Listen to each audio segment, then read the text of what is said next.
ओम नमः सिद्धेभ्यः। ओम नमः सिद्धेभ्यः। ओम नमः सिद्धेभ्यः। नमो ऐरिहन्ताडं नमो सिद्धाडं नमो ऐरियाडं नमो वैज्झायाडं नमो लोये सव्विशाहुडं।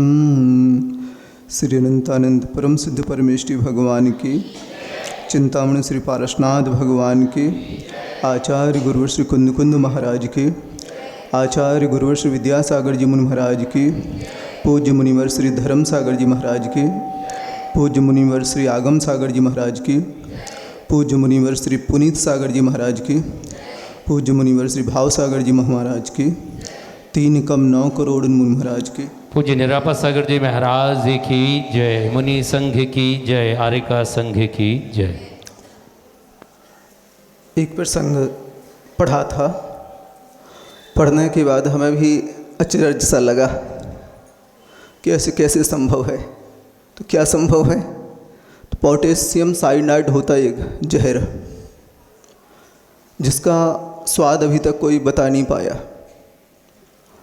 और एक कण मतलब सुई की नोक पर जितना लगता है उसको जीव्या के अग्रभाग पर रखा जाए तो तुरंत प्राणांत हो जाता। दुनिया में चर्चा थी कि कोई उसे हलवे जैसे खा लेता है। सल्फ्यूरिक एसिड होता है एक, पहुंच जाए तो शरीर को छलनी की भांति छीलता हुआ अंदर बाहर निकल आता वो, और धधकते अंगारे रहते हैं। कोई मुख में रख ले तो सारे के सारे जिह्वा तुरंत जल जाए, रखने की तो बात नहीं, हाथ तक पहुँचे कैसे। और उस व्यक्ति के बारे में पूरे विश्व में चर्चा का विषय बन गया कि यह व्यक्ति पोटेशियम साइनाइड को हलवे की भांति खा लेता, सल्फ्यूरिक एसिड को इस ढंग से पी लेता। सारे विश्व में जो आज वैज्ञानिक चमत्कार दिखाए जाते, बताए जाते, सब इकट्ठे हो गए। ऐसा चमत्कार अभी हमने देखा नहीं, सुना नहीं। शायद 1932 की बात है। सब लोग इकट्ठे होने के बाद 5 घंटे सामने बैठे रहे कि कोई उपक्रम ना करे व्यक्ति। उसको एसिड पहले दिया गया, सल्फ्यूरिक एसिड, वो पी लिया, अंगारे खा लिए। अब पोटेशियम साइनाइड की बारी थी, तो उसको भी जिस प्रकार आप बादाम पिस्ता का हलवा खा लेते हैं चाव से, उसी चाव से उसने वह भी खा लिया। पुनः 5-6 घंटे प्रतीक्षा करते रहते हैं, अब क्या प्रतिक्रिया होगी? कुछ नहीं हो रहा, और वो बिल्कुल प्रसन्न मुद्रा में है, सब देखता रहा। 6 घंटे बाद रात्रि बीती, और जब सुबह हुआ तो कहा तुम तो स्वस्थ हो, इसका रहस्य है क्या? हम सोच रहे थे कुछ ना कुछ करोगे आप। कहा कुछ नहीं, जो करना था मैं कर चुका। तो क्या कर चुके आप?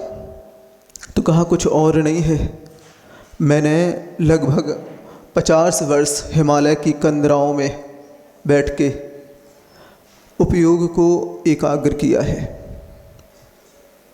यह उपयोग जब एकाग्र हो जाता है तो इतनी शक्तियाँ उत्पन्न हो जाती कि केवल मन में सोचना है, ये क्या है? पोटेशियम साइनाइड नहीं है, ये मारक जहर नहीं है, ये बादाम पिस्ता का हलवा है। उसकी ओर दृष्टि डालते और मुख में अंदर कर लेते तो वो बादाम पिस्ते जैसी शक्ति उसे प्रदान करने लगता। जो सल्फ्यूरिक एसिड तेजाब रहता है 1360 डिग्री ग्रेविटी का, वो एक बूंद भी त्वचा पे पहुंच जाए तो सीधी त्वचा को जला देता है, मांस निकाल देता, हड्डी निकाल देता। और वह व्यक्ति सोचता क्या है, ये अनार का रस है, तो वो गुणधर्म सारे उसके अनार के रस में परिणत हो जाते। और अंगारों को खाता तो इस ढंग से खाता जैसे अंगूर हो। कोई मंत्र सिद्धि नहीं, कोई तंत्र सिद्धि नहीं, लेकिन उसकी धारणा शक्ति इस ढंग से उस विषय के प्रति हो चुकी है कि बस यह है वह, और उसमें परिवर्तन होने लगते। कई बार आचार्य महाराज के मुख से या आपन लोग सुनते ना कि आचार्य जी ने इस ढंग से कहा, उस दिन से हम ठीक हो गए। और कुछ चमत्कार नहीं है। हमने दोनों को कंपेयर किया तो इतना ही समझ में आया कि जहाँ योग और उपयोग एक साधक के कंट्रोल में हो जाते हैं, वहाँ इन वचनों की शक्तियाँ अपने आप बाहर के वातावरण को रूपांतरित करने लगती हैं। और कुछ नहीं, आचार्य महाराज की जो साधना रही, जो जीवन भर की साधना रही, और कुछ साधना थी नहीं और की नहीं जाती। एक साधक में और कुछ नहीं साधना करनी है, महत्व अपने योगों की सिद्धि, मतलब मन वचन का उसके कंट्रोल में रहे, और उसका जो जानने देखने की शक्ति रही केवल विपरीत दिशा में न जाए। तो कुछ समय बाद उनकी दृष्टि में इतनी शक्ति उत्पन्न हो जाती है, उनकी वचनों में इतनी शक्ति आ जाती है कि जो वो कुछ बोलेंगे वो भविष्य में या बाहर प्रगति में परिवर्तन होना हो जाता है। हमने दोनों को कंपेयर किया तो पूज्य योग सागर जी से पुस्तक मिली थी वो, तो कहा तुमने क्या देखा इसमें? हमने कि महाराज इन्होंने जो अपनी भाषा में लिखा हो तो अलग बात है, लेकिन अपने यहाँ जो हमने आगम का अध्ययन किया उससे इतना ही समझ में आया कि केवल और कुछ नहीं संभालना है, अपने योगों को संभालना है और ज्ञान की या जानने देखने को पवित्रता करनी है। पूरी की पूरी शक्ति के इतना ही प्रयोग है। वो उन्होंने बाहर की सिद्धियों में उसका उपयोग किया, और हमारी जब हम अपने मन वचन काय को अपने नियंत्रण में रखते हैं और ज्ञान दर्शन को अशुभ में नहीं जाने देते हैं, उस समय हमें आत्मसिद्धि होती है। उन्हें बाहर की सिद्धि हुई और हमें आत्मसिद्धि होती है। हमने यह पूरा की पूरी घटना जो आज जो पूरे विश्व में आचार्य महाराज के चमत्कार के बारे में सुना जाता कि हमारे लिए कह दिया कि निश्चिंत रहो स्वस्थ हो जाओगे, और कुछ दिनों जब पूरे विश्व के डॉक्टरों ने मना कर दिया तो वहाँ आचार्य महाराज के यह शब्द, हाँ अच्छा होगा स्वस्थ हो जाओगे, ये शब्द उस योग की सिद्धि के भांति यहाँ उनके लिए स्वस्थता के लिए कारण बन जाती। यह साधना है। कोई मंत्र का आचार्य महाराज ने भी प्रयोग नहीं किया, कोई मंत्र फेरा होगा इस मंत्र के प्रभाव से किया होगा, उनके परिणामों की विशुद्धि इस ढंग से काम कर गई कि बाहर वह पोटेशियम साइनाइड भी हलवे के रूप में परिणत हो जाता। उसी प्रकार आचार्य महाराज की भी इस ढंग की साधना रही कि जिनके बारे में जो मुख से वचन निकलता था वह घटित होने लगता था। हमने यह समझ में आया और उसी समय से हम काफ़ी कुछ अब बाहर के विकल्प में नहीं पड़ते। हमें लगने लगा कि बस अपन को चमत्कार नहीं करना है। आचार्य पूज्यपाद महाराज जी ने समाधि तंत्र में मात्र इतना ही कहा है कि बार बार उस तत्व को याद रखो तो उसकी सिद्धि होगी। किसको याद करते हो?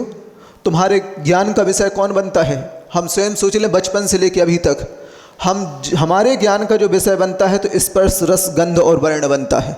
इतनी बनता ना, जो दिखाई दे, जो सुनाई दे, जो चखने में आए, इन्हीं का बनता ना। तो कहा कि ये क्या है? तो संसार रूप है। जब जब ये इनका विषय बनेगा संसार बढ़ेगा और संसार बढ़ता जाएगा, और जब उस अरूपी आत्म तत्व का ध्यान किया जाता है तो कहा कि संसार उसी समय से सिमटना शुरू हो जाता है। जिसको तुम याद करोगे उसकी सिद्धि होगी।